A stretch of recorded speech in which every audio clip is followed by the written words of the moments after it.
وعن سہل بن سعد رضی اللہ تعالی عنہ قال مر رجل علی رسول اللہ صلی اللہ تعالی علیہ وسلم فقال لرجل عنده جالس ما رأيك في هذا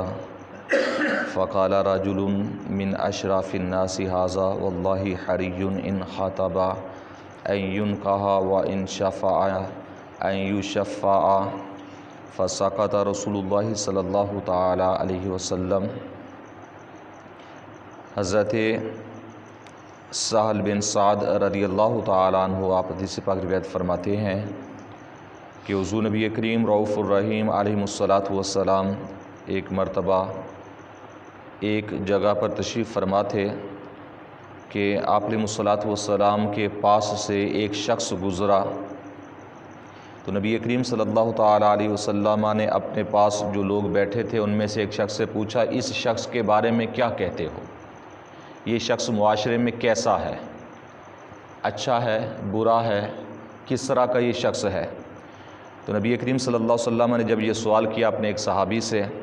تو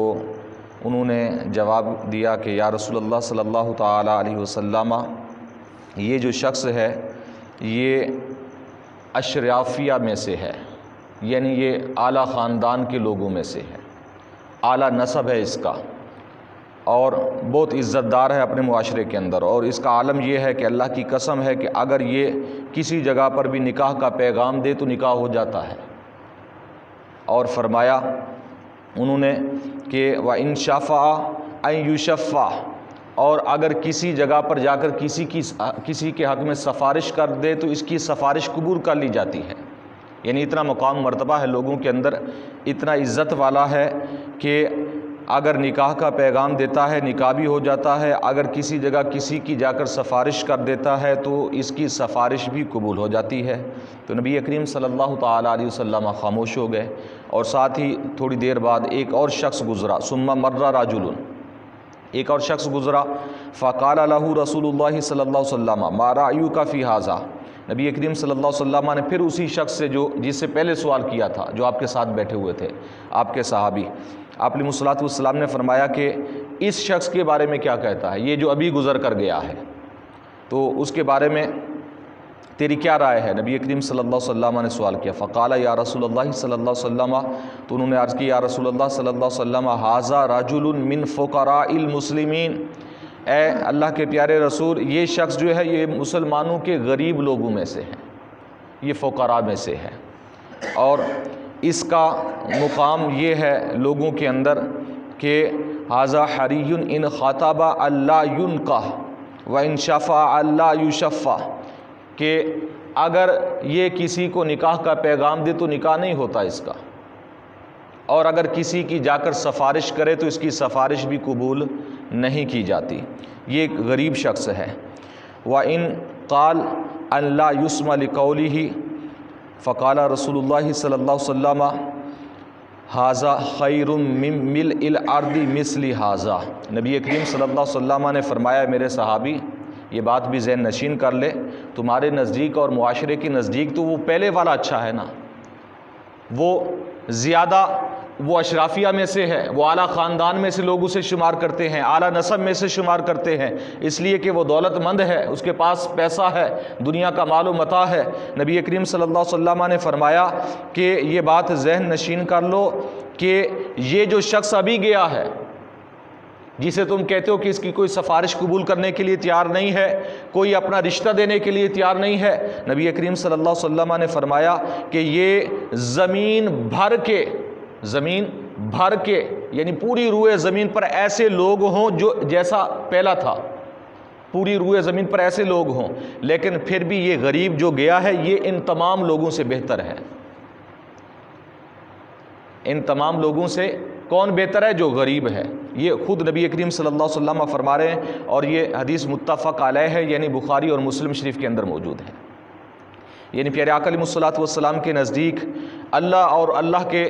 رسول کے ہاں غریب کا مقام و مرتبہ دیکھیں کتنا عظیم ہے۔ آج واقعی ہمارے معاشرے کے اندر جو ہے دیکھا جاتا ہے تو وہ صرف مال و دولت کو دیکھا جاتا ہے۔ اگر کسی کے پاس مال و دولت ہے، اگر عمر 70-80 سال کی بھی ہے تو رشتہ فوراً مل جاتا ہے، اور اگر بندہ غریب ہے، اگرچہ 20 سال کا ہے تو رشتہ ڈھونڈتا رہتا ہے، رشتہ ملنے کو تیار نہیں ہوتا۔ یہ ہمارے ایک معاشرے کا المیہ بن چکا ہے۔ آج جتنی ترجیح دنیا داری کو دی جاتی ہے، جتنی ترجیح پیسے کو دی جاتی ہے، دنیا کے مال و متاع کو دی جاتی ہے، اتنی انسانیت کو یا ایک مسلمان ہونے کو، با ایمان ہونے کو نہیں دی جاتی۔ ایک مسلمان ہے، غریب ہے، 5 وقت کا نمازی ہے، دیندار ہے، مذہبی ذہن رکھتا ہے، اسے رشتہ دینے کے لیے کوئی تیار نہیں ہوگا۔ لیکن اگر کوئی باہر کا ہے تو فوراً ایک کیا کئی رشتے اس کے لیے حاضر ہوں گے۔ تو یہ آج کا نہیں، یہ کئی صدیوں سے یہ سلسلہ چلا آ رہا ہے۔ لیکن اللہ رسول کے ہاں مقام و مرتبے والا کون ہے؟ ایک غریب شخص اگر کسی کے پاس چلا جائے کہ یار اس کو چھوڑ دو، اس کے ساتھ یہ چیز معاف کر دو، کوئی اس کی بات سننے کے لیے تیار نہیں ہے۔ اگر کوئی پیسے والا کہہ دے تو بڑے سے بڑا گناہ گار چھوٹ جاتا ہے۔ تو یہ شروع سے چلا آ رہا ہے۔ لیکن اللہ رسول کے ہاں مقام و مرتبہ کس کا عظیم ہے؟ اس شخص کا کہ جو غریب ہے، معاشرے کے اندر اپنی تازی کماتا ہے، تازی کھاتا ہے، اپنی محنت و مشقت کرتا ہے۔ نبی کریم کے نزدیک اور اللہ تعالیٰ کے ہاں اس کا مقام و مرتبہ اتنا عظیم ہے کہ نبی کریم صلی اللہ علیہ وسلم کا یہ جملہ خدا کی قسم یہ بہت زیادہ یاد کرنے کے لائق ہے۔ فرمایا کہ خیر من ملء الارض مثل ھذا، آپ علیہ الصلوۃ والسلام نے فرمایا پوری روئے زمین ایسے لوگوں سے بھر جائے، دنیا داروں سے بھر جائے، لیکن پھر بھی یہ ایک غریب ان تمام لوگوں سے بہتر ہے۔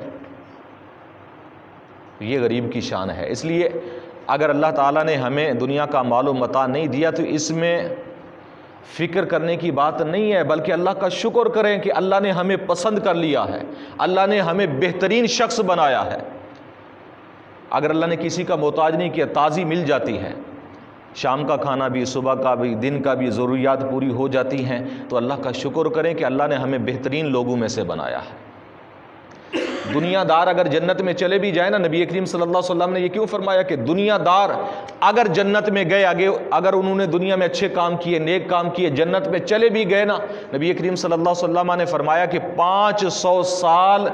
بعد غریب سے جنت میں جائیں گے۔ 500 سال پہلے اس سے غریب جنت میں چلا جائے گا، اور جو امیر و کبیر ہیں اگر جنت میں گئے بھی تو وہ 500 سال کے بعد جنت میں جائیں گے۔ نبی کریم صلی اللہ علیہ وسلم نے فرمایا کہ وہ 500 سال تک اپنا حساب و کتاب دیتے رہیں گے، پھر پاس ہو گئے تو پھر جنت میں جائیں گے۔ تو اللہ تعالیٰ نے جو غریب کو شان عطا فرمائی ہے وہ کسی امیر کی شان نہیں ہے۔ اللہ تعالیٰ کی بارگاہ میں دعا ہے کہ نبی کریم صلی اللہ علیہ وسلم